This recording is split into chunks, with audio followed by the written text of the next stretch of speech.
أعوذ بالله من الشيطان الرجيم بسم الله الرحمن الرحيم يا أيها الذين آمنوا أطيعوا الله وأطيعوا الرسول ولا تبطلوا أعمالكم صدق الله مولانا العظيم الله أكبر الله أكبر الله أكبر لا إله إلا الله الله أكبر الله أكبر ولله الحمد. സത്യവിശ്വാസികളായ സഹോദരന്മാരെ, അള്ളാഹു അനുഗ്രഹിച്ച് നമുക്ക് അനുവദിച്ചു തന്ന ഈദുൽ അദ്ഹയുടെ ഈ സുദിനത്തിൽ അള്ളാഹുവിന്റെ ഭവനത്തിൽ അവന്റെ മുമ്പിൽ സുജൂദ് ചെയ്യുന്നതിന് വേണ്ടി, തക്ബീർ ചൊല്ലുന്നതിന് വേണ്ടി ഒരുമിച്ചു കൂടിയ സത്യവിശ്വാസികളായ എല്ലാ സഹോദരന്മാർക്കും സഹോദരിമാർക്കും അള്ളാഹുവിന്റെ അനുഗ്രഹവും കരുണാകടാക്ഷവും ഉണ്ടാകുമാറാകട്ടെ.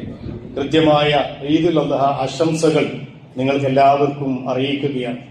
അള്ളാഹു സുബ്ഹാനഹു വ തആല നമുക്ക് ഒരു ഈദിലേക്ക് കൂടി ആയുസ് നീട്ടി തന്നിരിക്കുന്നു. നമ്മോടൊപ്പം ഇന്ന് ഒരുപക്ഷെ ഈദ് നമസ്കാരത്തിൽ പങ്കെടുക്കേണ്ട പലരും ഭൂമിയിൽ ഒരുപക്ഷെ കഴിഞ്ഞ ഈദ് നമസ്കാരത്തിന് ശേഷം ഇന്നില്ല എന്നൊരു യാഥാർത്ഥ്യം കൂടി നമ്മുടെ മുമ്പിലുണ്ട്. അവരൊക്കെയും അള്ളാഹുവിലേക്ക് യാത്രയായി എന്നതൊരു പരമാർത്ഥമാണ്. അതുകൊണ്ട് കൂടിയാണ് ഞാൻ പറഞ്ഞത്, ഒരു ഈദിലേക്ക് കൂടി ഒരിക്കൽ കൂടി അല്ലാഹു അക്ബർ എന്ന് പറഞ്ഞുകൊണ്ട് നെറ്റിത്തടം സുജൂദിൽ വെച്ച് എന്റെ മുമ്പിൽ റബ്ബാണ് ഏറ്റവും പ്രിയപ്പെട്ടവൻ, അവന്റെ മുമ്പിൽ എനിക്ക് മറ്റൊന്നും പ്രശ്നമല്ല എന്ന് പ്രഖ്യാപിക്കാനുള്ള ഒരു അവസരം കൂടി സത്യവിശ്വാസികളായ എനിക്കും നിങ്ങൾക്കും അല്ലാഹു സുബ്ഹാനഹു വ തആല നൽകിയിരിക്കും. അവന്റെ സച്ചരിതരായ ദാസന്മാരുടെ കൂട്ടത്തിൽ അവൻ നമ്മെ ഉൾപ്പെടുത്തുമാറാകട്ടെ. ഈദ് എന്ന് പറയുന്ന പദം തന്നെ യഥാർത്ഥത്തിൽ മടങ്ങി വരവിനെ സൂചിപ്പിക്കുന്നതാണ്. ജീവിതത്തിന്റെ തിരക്കുകൾക്കിടയിൽ ആഘോഷത്തിന്റെയും ആഹ്ലാദത്തിന്റെയും പൊലിമകൾ അങ്ങോട്ട് മുന്നോട്ട് പോകുന്നതിനിടയിൽ അള്ളാഹുവിന്റെ നാമവും അള്ളാഹുവിന്റെ ദിക്റും മറന്നുപോകാൻ പാടില്ല എന്ന് ഓർമ്മപ്പെടുത്താൻ വേണ്ടി ആ ദിക്റിലേക്ക് മടങ്ങി വരാൻ, അള്ളാഹുവിലേക്ക് മടങ്ങി വരാനുള്ള ഒരു അവസരം കൂടിയാണ് ഈ ഈദുകൾ. ഈദുൽ ഫിത്ർ ആണെങ്കിലും ഈദുൽ അദ്ഹയാണെങ്കിലും എന്ന് മനസ്സിലാക്കാം. ഇസ്ലാമിനെ സംബന്ധിച്ചിടത്തോളം രണ്ട് ഈദുകളാണ്, രണ്ട് പെരുന്നാളുകളാണ് സത്യവിശ്വാസികൾക്ക് അവൻ അനുവദിച്ചു നൽകിയിട്ടുള്ളത്. അതൊന്ന് ഈദുൽ ഫിത്റാണ്. ഈ രണ്ടിന്റെയും പ്രത്യേകത, രണ്ടും ത്യാഗനിർഭരമായ ഒരു ജീവിത സാഹചര്യത്തിന് ശേഷം അതിന്റെ ആഹ്ലാദ പ്രകടനം എന്ന രീതിയിൽ അള്ളാഹു അനുവദിച്ചതാണ്. നീണ്ടു നിൽക്കുന്ന ഒരു മാസത്തെ വ്രതാനുഷ്ഠാനം, മനസ്സും ശരീരവും അള്ളാഹുവിന്റെ മുമ്പിൽ സ്ഫുടം ചെയ്തെടുക്കുന്ന റയ്യാൻ എന്ന അള്ളാഹു നോമ്പുകാർക്ക് മാത്രം സവിശേഷമായി തയ്യാർ ചെയ്തു വെച്ച ആ കവാടത്തിന്റെ മുമ്പിൽ എത്തപ്പെട്ട സത്യവിശ്വാസിയുടെ ആഹ്ലാദ പ്രകടനമാണ് ഈദുൽ ഫിത്റെങ്കിൽ.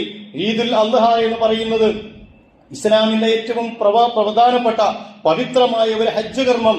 5500 കൊല്ലങ്ങൾക്ക് മുമ്പ് ജീവിച്ചു മരിച്ച അള്ളാഹുവിലേക്ക് നടന്നുപോയ ഒരു പ്രവാചക കുടുംബത്തിന്റെ പാതകൾ അനുധാവനം ചെയ്ത് ലോകത്തിലെ ലക്ഷക്കണക്കിന് മനുഷ്യര് കഴിഞ്ഞ കുറെ ദിവസങ്ങളായി ഹജ്ജിന് വേണ്ടി മസ്ജിദുൽ ഹറമിൽ, അവർ ഹറമിന്റെ പരിസരങ്ങളിൽ മക്കയിലുണ്ട്.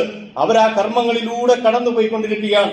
നമ്മളാകട്ടെ അവർക്ക് ഐക്യദാർഢ്യം പ്രഖ്യാപിച്ച് അറഫ നോമ്പെടുത്ത് കഴിഞ്ഞ കുറെ ദിവസങ്ങളായി തക്ബീറുകളാൽ, നമസ്കാരങ്ങളാൽ, സുജൂദുകളാൽ അള്ളാഹുവിന്റെ മുമ്പിൽ മുഖരിതമായിരുന്നു നമ്മുടെ ദിനരാത്രങ്ങൾ. അതിന്റെ ആഹ്ലാദ പ്രകടനമാണ് യഥാർത്ഥത്തിൽ ഈദുൽ അദ്ഹ എന്ന് പറയുന്നത്. ഇത് രണ്ടും ഒരർത്ഥത്തിൽ ത്യാഗത്തിന്റെ പരിസമാപ്തിയിലുള്ള ആഹ്ലാദമാണ് എന്നതോടൊപ്പം തന്നെ രണ്ടിനും പരിശുദ്ധ ഖുർആനുമായി ബന്ധമുണ്ട് എന്നുകൂടി മനസ്സിലാക്കണം.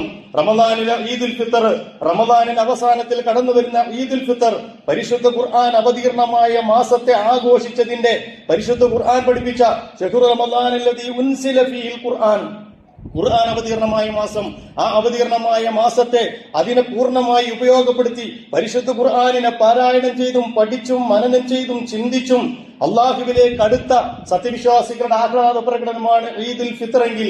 ഈദുൽ അദ്ഹ അൽയൗമ അക്മൽതു ലക്കും ദീനക്കും വഅത്മംതു അലൈക്കും നിഅമതി വറദീതു ലക്കുമുൽ ഇസ്ലാമ ദീന. അറഫ മൈതാനിയെ സാക്ഷി നിർത്തി അള്ളാഹുവിന്റെ പ്രവാചകനിലേക്ക് പരിശുദ്ധ ദീനുൽ ഇസ്ലാമിന്റെ സമ്പൂർണമായ സമർപ്പണത്തിന്റെ സാക്ഷ്യപത്രമായി ആയത്ത് അവതരിച്ചതിന്റെ ആഘോഷം കൂടിയാണ് ഒരിക്കൽ ഉമർ ഇബ്നുൽ ഖത്താബ് റളിയല്ലാഹു അൻഹുവിനോട് ഒരു ജൂതൻ പറയുകയുണ്ടായി, പ്രവാചകരെ, നിങ്ങളുടെ പരിശുദ്ധ വേദഗ്രന്ഥത്തിൽ ഒരു ആയത്തുണ്ട്, ആ ആയത്ത് ഞങ്ങൾക്കെങ്ങാനുമാണ് അവതരിപ്പിച്ചതെങ്കിൽ ആ ദിവസത്തെ ഞങ്ങൾ പെരുന്നാളായി കാണുമായിരുന്നു. ഉമർ ഇബ്നുൽ ഖത്താബ് റളിയല്ലാഹു അൻഹു അദ്ദേഹത്തോട് ചോദിച്ചു, ഏതാണ് ആ ആയത്ത്? അദ്ദേഹം ഓതി കേൾപ്പിച്ചു, അൽയൗമ അക്മൽതു ലക്കും ദീനക്കും വഅത്മംതു അലൈക്കും നിഅമതി. ഇന്നേ ദിവസം നിങ്ങൾക്കിതാ ഞാൻ ഈ ദീനിനെ സമ്പൂർണ്ണമായി നിങ്ങൾക്ക് പൂർത്തിയാക്കി തന്നിരിക്കുന്നു. വഅത്മംതു അലൈക്കും നിഅമതി, എന്റെ അനുഗ്രഹങ്ങൾ നിങ്ങൾക്കിതാ പൂർത്തീകരിച്ചിരിക്കുന്നു. വറദിതു ലക്കുമുൽ ഇസ്ലാമ ദീന, ഇസ്ലാമിനെ ദീനായി സമ്പൂർണ്ണമായ മതമായി നിങ്ങൾക്ക് ഞാൻ പൊരുത്തപ്പെട്ടു തന്നിരിക്കുന്നു എന്ന ഈ ആയത്താണ് പ്രവാചകരെ അമീറുൽ മുഅ്മിനീൻ എന്ന് അദ്ദേഹം പറഞ്ഞു. അദ്ദേഹം ഉമർ ഇബ്നുൽ ഖത്താബ് റളിയല്ലാഹു അൻഹു പറഞ്ഞു, ഞങ്ങൾക്കും അത് പെരുന്നാൾ തന്നെയാണ്, അതിന്റെ അവസാനത്തിൽ ഞങ്ങളും ആഘോഷിക്കുന്നുണ്ട്. മാത്രമല്ല ആ ആയത്ത് അവതരിച്ച സന്ദർഭവും ഞങ്ങൾക്കറിയാം. അറഫയുടെ മൈതാനത്തിൽ അല്ലാഹുവിന്റെ റസൂല് ലോകത്തിലെ ഏറ്റവും പ്രസിദ്ധമായ മനുഷ്യാവകാശ പ്രഖ്യാപനം പ്രഖ്യാപിക്കുന്ന സന്ദർഭത്തിലാണ് ആ ആയത്തിന്റെ അവതരണമെന്ന് മഹാനായ ഉമർ ഇബ്നുൽ ഖത്താബ് റളിയല്ലാഹു അൻഹു പറഞ്ഞു. ഞാൻ പറഞ്ഞല്ലോ, 183 രാജ്യങ്ങളിലെ ലക്ഷക്കണക്കിന് സഹോദരന്മാര് ഇന്ന് അല്ലാഹുവിന്റെ ആ മക്കയിലൂടെ, പുണ്യഭൂമിയിലൂടെ അവരുടെ ഹജ്ജ് പൂർത്തീകരിച്ച് അതിന്റെ അവസാന കർമ്മങ്ങളിൽ ഏർപ്പെട്ടുകൊണ്ടിരിക്കുകയാണ്. ഹജ്ജ് നമുക്ക് പലപ്പോഴും ഒരുപാട് കുത്തുബകളിൽ ഒരുപക്ഷെ നമ്മൾ കേട്ടിട്ടുണ്ടാകും, കേവലാർത്ഥത്തിലുള്ള ഒരു കർമ്മമല്ല, അള്ളാഹുവിന്റെ കർമ്മങ്ങളെ കൂട്ടത്തിൽ എന്റാണത് അവസാനമാണ്, അതിനപ്പുറത്തേക്ക് ഒരു കർമ്മവുമില്ല. ഷഹാദത്തിൽ നിന്ന് തുടങ്ങി നമസ്കാരത്തിലൂടെ, നോമ്പിലൂടെ, സക്കാത്തിലൂടെ അവസാനം ഒരു സത്യവിശ്വാസിയെ മഹ്ശറക്ക് മുമ്പുള്ള ഒരു മഹ്ശറ കാണിച്ചു കൊടുക്കാൻ വേണ്ടി പരലോക വിചാരണയ്ക്ക് മുമ്പുള്ള ഒരു വിചാരണയ്ക്ക് നിർത്താൻ ഒരു സന്ദർഭം കൂടി നൽകുന്നതാണ് ഹജ്ജ്. ആ അർത്ഥത്തിൽ ഹജ്ജ് ചെയ്യുമ്പോൾ മാത്രമേ മൻ ഹജ്ജ ഹാദൽ ബൈത ഫലം യർഫുസ് വലം യഫ്സുഖ് റജഅക യൗമിൻ വലത്തുഹു ഉമ്മുഹു, അധർമ്മം പ്രവർത്തിക്കാതെ ഒരു തിന്മയും ചെയ്യാതെ ഒരാൾ ഹജ്ജ് നിർവഹിച്ചു വന്നാൽ മാതാവിന്റെ ഗർഭപാത്രത്തിൽ നിന്ന് പ്രസവിച്ചു വീണ ഇളം പൈതലിനെ പോലെ പരിശുദ്ധനാണ് അവൻ എന്ന് റസൂലുള്ളാഹി സ്വല്ലല്ലാഹു അലൈഹി വസല്ലം പഠിപ്പിച്ച ഹജ്ജതാണ്. അത് ആരംഭിക്കുന്നത് മീഖാത്തിൽ നിന്നാണ്. നിങ്ങൾ ആലോചിച്ച് നോക്കിയിട്ടുണ്ടോ, എന്താണ് മീഖാത്തിൽ സംഭവിക്കുന്നത്? കേവലം ഒരു കുളിക്കലല്ല, കേവലം ഒരു വസ്ത്രം ധരിക്കലല്ല. ഞാൻ എന്റെ മയ്യത്ത് കുളിപ്പിക്കുകയാണ്. നാളെ ആരൊക്കെയോ ചേർന്ന് എന്നെ കുളിപ്പിക്കുന്നതിന് മുമ്പ് ഞാൻ എന്റെ മയ്യത്ത് കുളിപ്പിക്കുകയാണ്. ഞാൻ എന്റെ കഫം പുടവ എന്റെ കൈ കൊണ്ട് ചുറ്റുകയാണ്.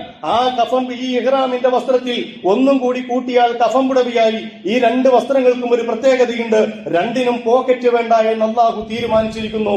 ഒരു പോക്കറ്റും വേണ്ട, ഒന്നും കൊണ്ടുപോകണ്ട. ഖൈറുസാദി തഖ്വ, നിങ്ങൾ വതസവ്വദു, നിങ്ങൾ യാത്രാപാതയെ ഒരുക്കണം. ഹജ്ജിന് പോകുമ്പോൾ ഒരുങ്ങണം. പക്ഷേ ആ ഒരുക്കങ്ങളെ കൂട്ടത്തിൽ നിങ്ങളുടെ കയ്യിലെ ഏറ്റവും വലിയ യാത്രാപാതയും അള്ളാഹുവിന്റെ മാർഗത്തിലെ തഖ്വയാണ്. അങ്ങനെ ഞാൻ എന്റെ മയ്യത്ത് കുളിപ്പിച്ച്, ഞാൻ എന്റെ കഫം കുട വച്ചിട്ട് ഒരു പാൽക്കടലായി, ഞാനെന്ന പേരില്ല, ഊരില്ല, നാടില്ല, വർഗമില്ല, വർണ്ണമില്ല, ഉള്ളവനില്ല, ഇല്ലാത്തവനില്ല, രാജാവില്ല, പ്രജയില്ല, എല്ലാവർക്കും ഒരേ നാമമേ ഉള്ളൂ. ഹജ്ജാജികൾ, ഹാജിമാരാണ് അവര്. ഒരു പാൽക്കടൽ പോലെ നാളെ മഹ്ശറയെ ഓർമ്മിപ്പിക്കുന്ന രീതിയിൽ ഇബ്രാഹിം നബി അലൈഹി സ്വലാമിന്റെ വിളിക്ക് ഉത്തരം നൽകിക്കൊണ്ട് ലബ്ബൈക് അല്ലാഹുമ്മ ലബ്ബൈക് എന്ന് പറഞ്ഞ് അവരെങ്ങനെ ഒഴുകുകയാണ്. പിന്നീട് നിങ്ങൾ ആലോചിച്ച് നോക്ക്, അവിടെ നിന്നുള്ള ഓരോ കർമ്മങ്ങളും മഹ്ശറയെ ഓർമ്മിപ്പിക്കുകയാണ്. ഞാനെന്ന വ്യക്തിക്ക് അവിടെ ഒരു പ്രാധാന്യവുമില്ല. ഞാനെന്ന വ്യക്തിക്കപ്പുറം എന്റെ മുമ്പേ നടന്നുപോയ മഹാനായ ഇബ്രാഹിം നബി അലൈഹി സ്വലാമിന്റെയും കുടുംബത്തിന്റെയും കാൽപ്പാടുകൾ അവിടെയുണ്ട്. ഇസ്മായിൽ ഉണ്ട്, അതുപോലെ തന്നെ മഖാം ഇബ്രാഹിം ഉണ്ട്. അതൊക്കെ എനിക്ക് വേണ്ടി അല്ലാഹു സുബ്ഹാനഹു വ തആല ഒരുക്കി വെച്ച അടയാളങ്ങളാണ്. ആ അടയാളങ്ങളിലൂടെ ഞാൻ കടന്നു പോകണം. അവസാനം മിനയിൽ നിന്ന് അറഫയിലും, അറഫയിൽ നിന്ന് മുസ്ദലിഫയിലും, അങ്ങനെ ഓരോ ദിവസവും ഞാൻ എന്റെ കർമ്മങ്ങൾ പൂർത്തീകരിക്കുമ്പോൾ ഒരു മഹ്ശറയിൽ നിൽക്കുന്നത് പോലെ ഞാൻ അറഫയിൽ നിൽക്കും. എന്നിലെ പിശാചിനെ എറിഞ്ഞോടിച്ചുകൊണ്ട് ഞാൻ മുസ്ദലിഫയിലേക്ക് പോകും. ഏറ്റവും അവസാനം ഈ കർമ്മങ്ങളിലൂടെ അവസാനം അള്ളാഹുവിന്റെ മാർഗത്തിൽ ഇനി ഒരു പാപവും അവശേഷിക്കാത്ത രീതിയിൽ ഒരു ഇളം പൈതലിനെ പോലെ, മാതാവിന്റെ ഗർഭപാത്രത്തിൽ നിന്ന് പിറന്നു വീഴുന്ന ഒരു ഇളം പൈതലിനെ പോലെ തിരിച്ചു വരുന്ന കർമ്മമാണ് ഹജ്ജെങ്കിൽ, ആ ഹജ്ജ് കേവലം ഒരു ടൂർ പാക്കേജ് അല്ല, കേവലം ഒരു യാത്രയല്ല. മനുഷ്യന്റെ അള്ളാഹുമായുള്ള ബന്ധത്തിന്റെ, തഖ്വയുടെ, പടച്ചതമ്പുരാന്റെ മുമ്പിലുള്ള സമർപ്പണത്തിന്റെ അവസാനത്തെ പോയിന്റ് ആണ് എന്നുകൂടി മനസ്സിലാക്കേണ്ടതുണ്ട്. ആ അർത്ഥത്തിലുള്ള ഒരു കർമ്മത്തിന്റെ എൻഡിൽ അല്ലാഹു സുബ്ഹാനഹു വ തആല നമുക്ക് വെച്ച ഏറ്റവും പ്രധാനപ്പെട്ട ആഘോഷമാണ് ഈദുൽ അദ്ഹ എന്ന് മനസ്സിലാക്കുക. അതിനുവേണ്ടിയാണ് ഇവിടെ ഒരുമിച്ച് കൂടാൻ പറഞ്ഞത്. ആർത്തവക്കാരികളായ സ്ത്രീകൾ പോലും ഇവിടെ വേണമെന്ന് പറഞ്ഞ് ഈ നമസ്കാരത്തിന്റെ പ്രത്യേകത നിങ്ങൾ കണ്ടില്ലേ? ഇത് സാധാരണ നമസ്കാരമല്ല. ആദ്യത്തെ റക്അത്തിൽ 7 തക്ബീറുകൾ അതിന് വേണം. അഞ്ചാമത്തെ റക്അത്തിൽ, രണ്ടാമത്തെ റക്അത്തിൽ 5 തക്ബീറുകൾ വേണം. ഓരോ തക്ബീറിലും അല്ലാഹു അക്ബർ എന്ന് ആവർത്തിച്ച് പറയണം. ഇബ്രാഹിം നബി അലൈഹി സ്വലാം പറഞ്ഞതുപോലെ, ഇസ്മായിൽ നബി അലൈഹി സ്വലാം പറഞ്ഞതുപോലെ, ഹാജറ ബീവി പറഞ്ഞതുപോലെ, എന്റെ ജീവിതത്തിന്റെ സകലമാന സംവിധാനങ്ങൾക്കുമപ്പുറം അല്ലാഹുവാണ് പരമപ്രധാനം. അവനാണ് വലിയവൻ. അവന്റെ മുമ്പിൽ ഞാൻ എത്രയോ നിസാരക്കാരനാണ് എന്ന് പ്രഖ്യാപിക്കാൻ വേണ്ടിയാണ് ഇവിടെ വന്നത്. ആവർത്തിച്ച് പ്രഖ്യാപിച്ച് ജീവിതത്തിൽ അത് ഊട്ടിയുറപ്പിക്കണമെന്ന് പറയാൻ വേണ്ടിയാണ് ആണുങ്ങളും പെണ്ണുങ്ങളും ഇവിടെ ഒരുമിച്ച് കൂടണം. ആർത്തവക്കാരികൾ പോലും അതിൽ നിന്ന് മാറി നിൽക്കേണ്ടതില്ല. അവർ നമസ്കാരത്തിൽ നിന്ന് മാറി നിൽക്കട്ടെ എന്ന് റസൂലുള്ളാഹി സ്വല്ലല്ലാഹു അലൈഹി വസല്ലം പഠിപ്പിച്ചത്. എന്റെ പ്രിയപ്പെട്ട സഹോദരന്മാരെ, ഇബ്രാഹിം നബി അലൈഹി സ്വലാമും ആ കുടുംബവും നമ്മോട് ചോദിക്കുന്ന ഒരു ചോദ്യമുണ്ട്. എന്താണ് ഇബ്രാഹിം നബി അലൈഹി ഇസ്ലാമിന്റെ പ്രത്യേകത? നമുക്കറിയാം, ലോകത്തിലെ ആദ്യത്തെ ലോകത്തിലെ ആദ്യത്തെ ഗേഹം ഇന്ന അവ്വല ബൈത്തിൻ വുദിഅ ലിന്നാസി ലല്ലദീ ബിബക്കത എന്ന് പറഞ്ഞുകൊണ്ട് ലോകത്തിലെ ആദ്യത്തെ മനുഷ്യന്റെ ആരാധനാ കേന്ദ്രമായി മക്കയെ സൃഷ്ടിക്കാൻ, അതിനെ പുനർനിർമ്മിക്കാൻ വേണ്ടി അള്ളാഹു തെരഞ്ഞെടുത്ത പ്രവാചക കുടുംബമാണ് ഇബ്രാഹിം നബി അലൈഹി സ്വലാം. വഇദ് ബവ്വഅനാ ഇബ്രാഹിമ മകാനൽ ബൈത്തി അല്ലാ തുശ്രിക് ബി ശൈഅൻ. ഇബ്രാഹിം നബിക്ക് ആ കഅബാലയത്തിന്റെ സ്ഥാനം നാം നിർണയിച്ചു കൊടുത്ത സന്ദർഭം. എന്നിട്ട് അദ്ദേഹത്തോട് പറഞ്ഞു, അല്ലാ തുശ്രിക് ബി ശൈഅൻ, അല്ലാഹുവിന്റെ മുമ്പിൽ ഒന്നിനെയും നിങ്ങൾ പങ്കുചേർക്കരുത്. ഇബ്രാഹിം നബി അലൈഹി സ്വലാമിനെ കുറിച്ച് ഖുർആൻ എവിടൊക്കെ പറഞ്ഞിട്ടുണ്ടോ അവിടൊക്കെ ആവർത്തിച്ച് പറഞ്ഞ ഒരു വാചകമുണ്ട്, വമാ കാന മിനൽ മുശ്രിക്കീൻ വലം യകുൻ മിനൽ മുശ്രിക്കീൻ. അദ്ദേഹം ബഹുദൈവ വിശ്വാസികളിൽപ്പെട്ടവനായിരുന്നില്ല. അദ്ദേഹം ശിർക്ക് പ്രവർത്തിച്ചിരുന്നില്ല. ഒരു തലക്കും അള്ളാഹുവിന്റെ മുമ്പിൽ എന്തെങ്കിലും ഒരു പടച്ചവന് ശിർക്കാകുന്ന രീതിയിലുള്ള ഒരു പ്രവർത്തനവും ജീവിതത്തിൽ ഉണ്ടാകാൻ പാടില്ല എന്ന് പഠിപ്പിച്ച തൗഹീദിന്റെ മുവഹിദാണ് റസൂലുള്ളാഹി പ്രവാചകനായ ഇബ്രാഹിം നബി അലൈഹി സ്വലാം. അദ്ദേഹത്തിന്റെ കുടുംബവും അങ്ങനെ തന്നെയായിരുന്നു. ഇവിടെ റുക്ഊ ചെയ്യാൻ ആളുകൾ വരും, ഇവിടെ സുജൂദ് ചെയ്യാൻ ആളുകൾ വരും. പ്രവാചകരെ, ഈ ഗേഹം നിർമ്മിച്ച് നിങ്ങൾ വിളിക്കണം കേട്ടോ, ലോകത്തെ വിളിക്കണം. ആരാണ് ആ വിളിക്കാൻ പറയുന്നത്? അല്ലാഹുവാണ്. എപ്പോഴാണ് വിളിക്കാൻ പറയുന്നത്? ഒരു കാക്കക്കുഞ്ഞു പോലും അത് കേട്ടിട്ടില്ല. ഒരു ചരിത്രകാരനും അത് രേഖപ്പെടുത്തി വെച്ചിട്ടില്ല. ഒരു മനുഷ്യനും അത് അടയാളപ്പെടുത്തി വെച്ചിട്ടില്ല.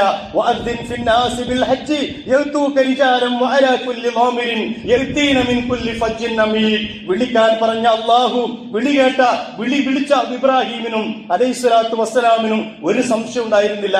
അവർ വരും പ്രവാചകരെ, അവരിങ്ങോട്ട് വരും. ദുർഘടമായ മലമ്പാതകൾ ചവിട്ടിക്കയറി, പാറയിടുക്കുകൾക്കിടയിലൂടെ നടന്നു കയറി ഇവിടേക്ക് ജനസമൂഹം നൂറ്റാണ്ടുകളിലൂടെ, യുഗാന്തരങ്ങളിലൂടെ വരും. ഇന്നും അത് ആവർത്തിച്ചുകൊണ്ടിരിക്കുകയാണ്. നിങ്ങൾ ആലോചിക്കേണ്ടതുണ്ട്, ഇസ്ലാമിന്റെ ആ ഒരു സുന്ദരമായ മുഖം നമ്മൾ പഠിക്കേണ്ടതല്ലേ?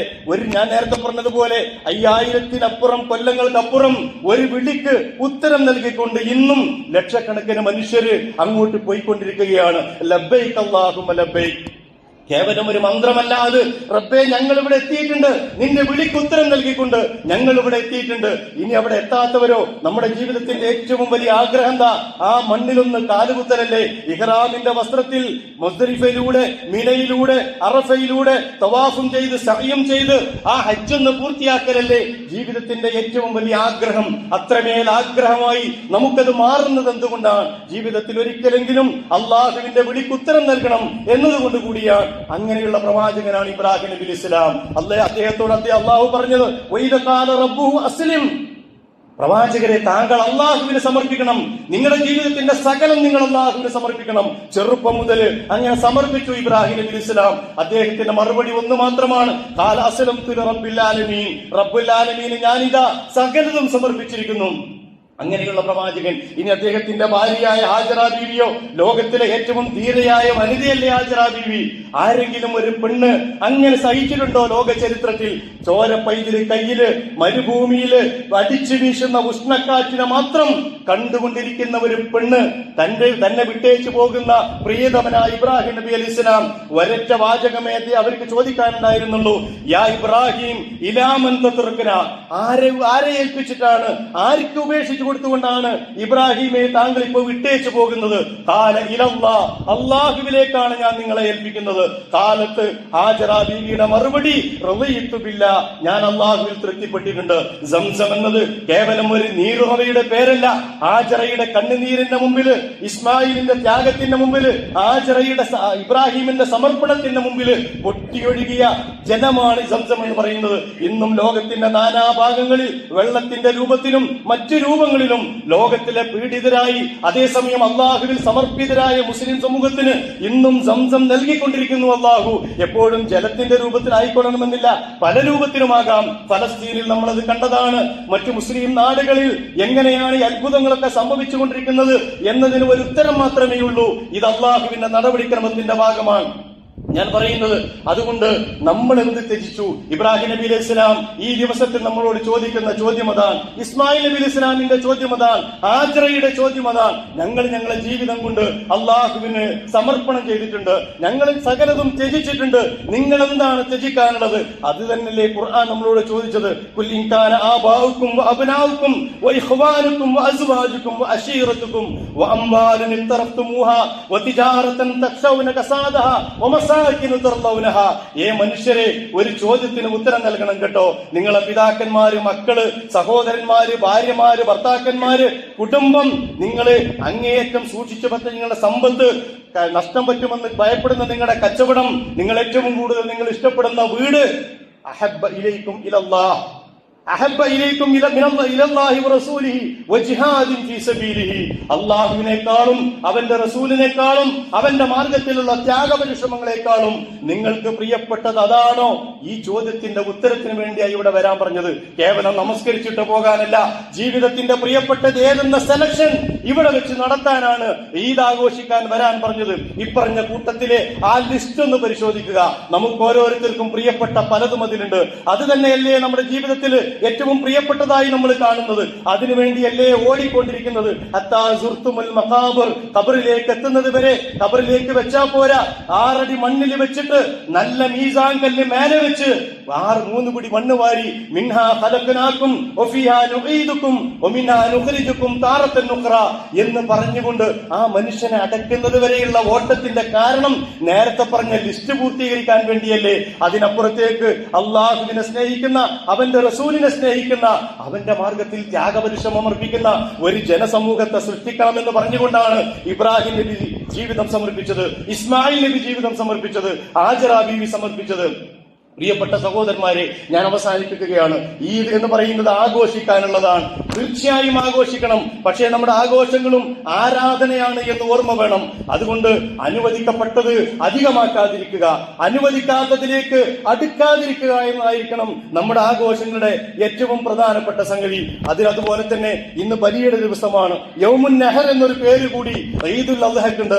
അത് ബലിയാണ്, ബലി നൽകേണ്ട ദിവസമായതുകൊണ്ടാണ്. ലോകത്തിലെ ഏറ്റവും പ്രധാനപ്പെട്ട ബലി മഹാനായ ഇബ്രാഹിം നബി അലൈഹി ഇസ്ലാമിന്റെ ബലിയായിരുന്നു. ഇന്നഹാദാ ലഹുവൽ ബലാഉൽ മുബീൻ, ഖുർആൻ തന്നെ അടയാളപ്പെടുത്തിയത്. വല്ലാത്തൊരു പരീക്ഷണമാണ് ഇബ്രാഹിം നബി അലൈഹി ഇസ്ലാമിന് നാം നൽകിയത്. പക്ഷേ ഇബ്രാഹിം നബി അലൈഹി ഇസ്ലാം ആ പരീക്ഷണത്തിൽ വിജയിച്ചു. മാത്രമല്ല അള്ളാഹുവിന് ആവശ്യം രക്തമല്ല, മാംസമല്ല. നിലവിലുള്ള സാഹചര്യത്തിൽ മുസ്ലിം സമൂഹം അത് വേറെ തന്നെ പഠിക്കണം. പല രീതിയിലും ഇതിനെ വിമർശിച്ചുകൊണ്ടിരിക്കുന്നവരുണ്ട്. ഒരു ഭാഗത്ത് നിങ്ങളുടെ ദൈവസങ്കല്പം, പടച്ചവനെ കുറിച്ചിട്ടുള്ള സങ്കല്പം അത് രക്തത്തിൽ രക്തമാഗ്രഹിക്കുന്ന സങ്കല്പമാണ്. അല്ല, ഖുർആൻ തന്നെ പറഞ്ഞതാണ്,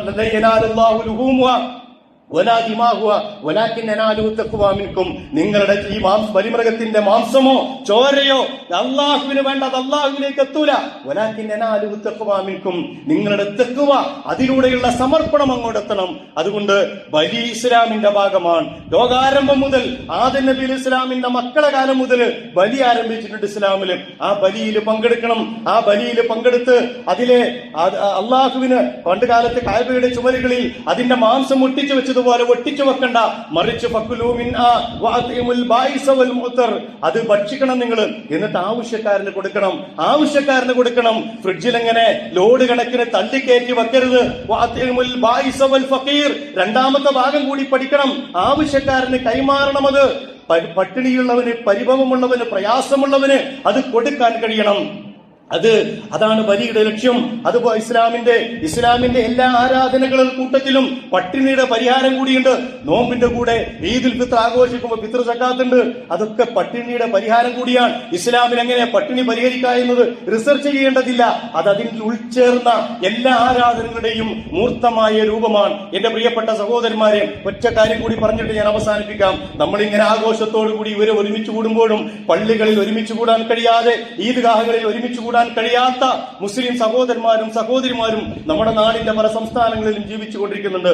അവർക്ക് വേണ്ടി പ്രാർത്ഥിച്ചുകൊണ്ടിരിക്കണം. അതുപോലെ തന്നെ ലോകത്തിന്റെ നാനാഭാഗങ്ങളിൽ, ഫലസ്തീനിലും ഇറാനിലും സുഡാനിലും ലബനാനിലും അതുപോലെയുള്ള രാജ്യങ്ങളിലുമൊക്കെ മുസ്ലിം ജനസമൂഹം അങ്ങേയറ്റം പ്രയാസത്തിലൂടെ ചോര കൊണ്ട് മൈലാഞ്ചിയിടുന്ന ഒരു സമൂഹം ജീവിച്ചുകൊണ്ടിരിക്കുന്നുണ്ട് എന്ന് മനസ്സിലാക്കണം. അല്ലാഹുമ്മ ഫർരിജ് ഹമ്മൽ മഹ്മൂമീന മിനൽ മുസ്ലിമീന, പടച്ചവനെ മുസ്ലിങ്ങളെ കൂട്ടത്തിൽ പ്രയാസം അനുഭവിക്കുന്നവരുടെ പ്രയാസം നീ തീർത്തു കൊടുക്കണേ റബ്ബേ എന്ന് നമുക്ക് അതിനെക്കുറിച്ച് റബ്ബിനോട് പ്രാർത്ഥിക്കാൻ കഴിയേണ്ടതുണ്ട്.